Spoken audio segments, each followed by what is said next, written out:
علیہ السلام بچے تھے جب انہوں نے اپنے باپ یعقوب علیہ السلام سے ذکر کیا، ابا میں نے 11 ستاروں اور سورج چاند کو خواب میں دیکھا ہے کہ وہ سب مجھے سجدہ کر رہے ہیں۔ یعقوب علیہ السلام نے فرمایا کہ میرے بیٹے، اپنے اس خواب کا ذکر اپنے بھائیوں سے نہ کرنا، ایسا نہ ہو کہ وہ تمہارے ساتھ کوئی فریب کریں۔ شیطان تو انسان کا کھلا دشمن ہے۔ یعقوب علیہ السلام کو علم ہو گیا تھا کہ اللہ تعالیٰ یوسف علیہ السلام کو نبوت اور سرداری بخشیں گے۔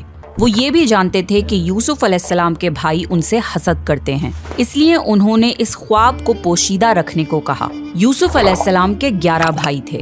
بنیامین ان کے سگے بھائی تھے جو ایک ہی ماں سے پیدا ہوئے تھے، باقی بھائی دوسری ماؤں سے پیدا ہوئے تھے۔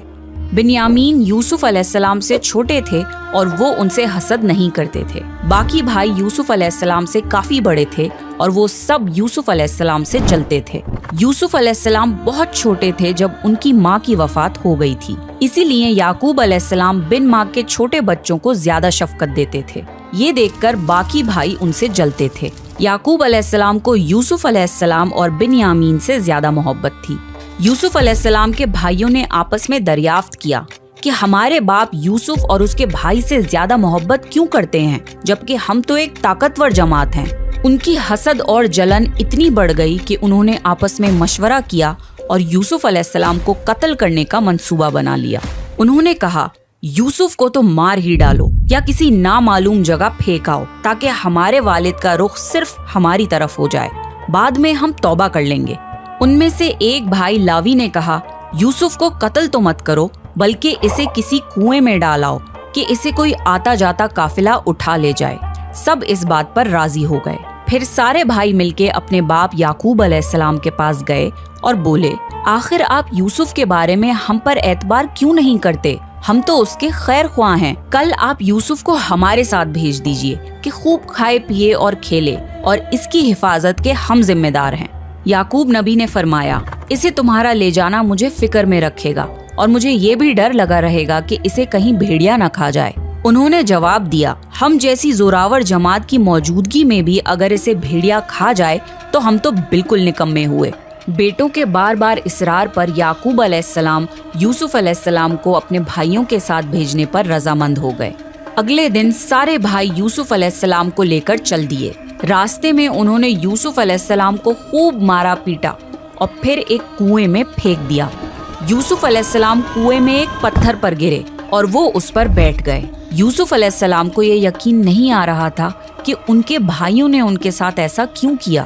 اللہ تعالیٰ نے اس اندھیرے کنویں میں یوسف علیہ السلام پر وحی بھیجی اور انہیں دلاسا دیا کہ بہت جلد وہ اس کنویں سے نکل جائیں گے۔ یوسف علیہ السلام کو کنویں میں ڈالنے کے بعد وہ سب روتے ہوئے اپنے باپ کے پاس پہنچے اور کہنے لگے، ابا جی، ہم تو آپس میں دوڑ میں لگ گئے اور یوسف کو ہم نے سامان کے پاس چھوڑا تھا، بس اسے بھیڑیا کھا گیا۔ آپ ہماری بات نہیں مانیں گے پر ہم سچے ہیں۔ ثبوت کے طور پر وہ یوسف علیہ السلام کے کرتے پر جھوٹ موٹ کا خون لگا لائے تھے جو انہوں نے اپنے باپ کو دکھایا۔ یعقوب علیہ السلام نے فرمایا، یہ سچ نہیں ہے بلکہ تم نے اپنی طرف سے بات بنا لی ہے، بس صبر ہی بہتر ہے اور تمہاری بنائی ہوئی باتوں پر اللہ سے ہی مدد طلب کی جا سکتی ہے۔ یعقوب علیہ السلام نے فرمایا، بھلا بتاؤ وہ کیسا بھیڑیا تھا جو میرے بیٹے کو تو کھا گیا پر اس کے کرتے کو بالکل نہیں پھاڑا۔ بار بار پوچھنے پر بھی بھائیوں نے سچ نہیں بتایا۔ سفر کرتا ہوا ایک قافلہ آیا اور انہوں نے پانی کے لیے ایک شخص کو بھیجا۔ اس نے اپنا ڈول کنویں میں لٹکا دیا۔ یوسف علیہ السلام اس ڈول میں بیٹھ گئے۔ انہوں نے جب ڈول نکالا تو اس میں ایک خوبصورت لڑکا آیا۔ وہ خوش ہو گئے کیونکہ اس زمانے میں غلاموں کی تجارت ہوتی تھی۔